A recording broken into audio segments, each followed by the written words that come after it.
Goeiedag. Welkom heren. Goeiedag. Hi, Leon. Aangenaam. Hi. Hoi, goeiedag. Hi, Leon. Hoi. Je hebt het allergrootste Item mee. apparaat meegenomen dat we in dit programma ooit hebben gezien. Een soort iPhone XXL. Daar lijkt die inderdaad op, inderdaad, ja. Je hebt 1 minuut Aangenaam. om ze te overtuigen van jullie plan. Zal ik doen. En die minuut gaat nu in. Dank u wel. Nou, jullie vragen je vast en zeker af wat dit is. Dit is onze Big Deal kiosk, speciaal voor ons in China gemaakt. En mensen kunnen hier gratis kortingsbonnen mee afdrukken. En wel op die plek waar het juist ertoe doet, op straat. Tijdens onze studie in het buitenland zijn Pascal en ik op dit idee gekomen. Interactieve reclame, maar dan op straat. In China dagelijkse kost. In Europa vast en zeker de toekomst. Maar waarom zouden wij dan niet degene zijn die dit stukje toekomst dichter naar huis brengen? Zo zijn we naar Koryo gestapt en zo zijn we naar Q-Park gestapt. En beide waren razend enthousiast over Big Deal. Scan uw parkeerticket en krijg gratis 3 kortingsbonnen. En we hebben het getest. En met succes. Deelnemende merken waren onder andere Didi, Superstar en Bakker Bart. Voor de consument is het gebruik van deze kiosk heel gratis. Wij verdienen door de adverteerder per afgedrukte bon een bepaald bedrag te vragen. En juist omdat onze kiosks zich midden in de stad bevinden, is de kans groot dat een coupon ook daadwerkelijk wordt ingeleverd. Dank u wel voor jullie tijd. Dankjewel. Matthijs, om met jou te beginnen. Ja, ik vroeg me even af, ik moet mijn parkeerkaart erin duwen. Waarom? Ja, ik ga even snel ook demonstreren misschien, als dat goed is. Waarom? Nou, mensen parkeren in dit geval bij Q-Park.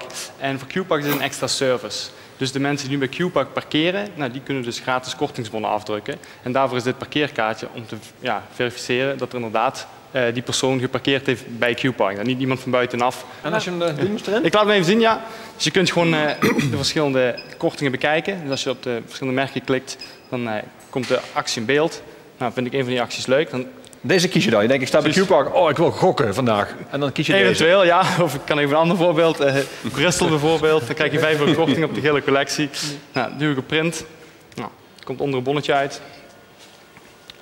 Daar komt hij al.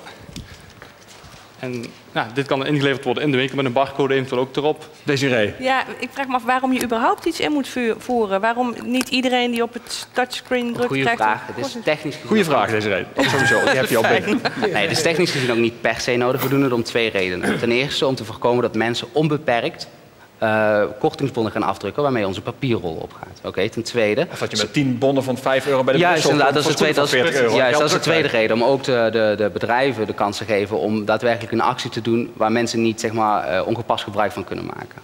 En de derde reden is dan ook nog dat wij het aantal bonnen beperken tot 3. Waardoor mensen echt bewust moeten gaan nadenken van hey, welke kortingsbon druk ik nu eigenlijk af? Stel dat het onbeperkt zou zijn, zou iedereen gewoon die 10 bonnen afdrukken, in een broekzak stoppen en nog niet weten wat je hebt afgedrukt. En het gaat juist om het kenbaar maken van de actie van een bepaalde winkel. Maar waar verdienen jullie je geld mee? Wij verdienen het geld mee omdat wij naar de adverteerders stappen en vragen, hebben jullie zin om op dit apparaat te komen staan? En als dat zo is, dan vragen wij een kleine vergoeding per afgedrukte bon. Dus iedere keer dat iemand een bon van een bepaald merk afdrukt, brengen we dan een rekening bij dat merk. Dus in feite, je krijgt betaald per afgedrukte kortingscoupon. Juist.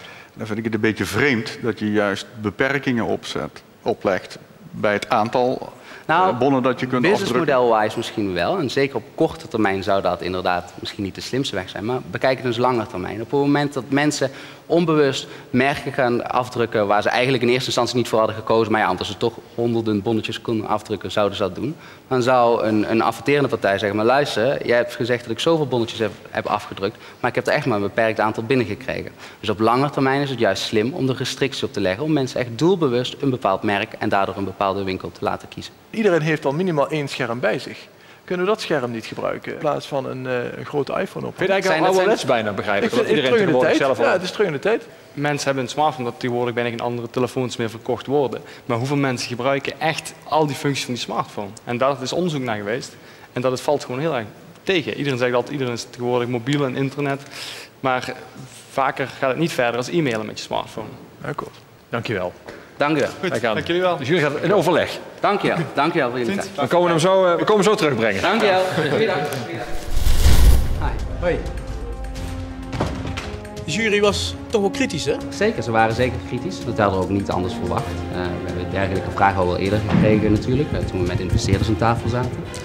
Maar ik denk dat we ons goed weten te beargumenteren en dat we deze punten goed kunnen verdedigen. Die krijg je niet cadeau, Desiree. Nee, dat is jammer. Maar nog als wel. ik een vanalist ben, dan gooi ik daar een steen doorheen of ik print al die bonnetjes uit en dan is het kapot. Ik snap niet waarom je zo'n ding neer wil zetten. Nou, ik vond de vraag van Peter een heel terechte, maar ik vond wel de reactie erop. In de zin, als wij nu het merk, zeg maar de toepassing Big Deal hiermee in de markt kunnen zetten,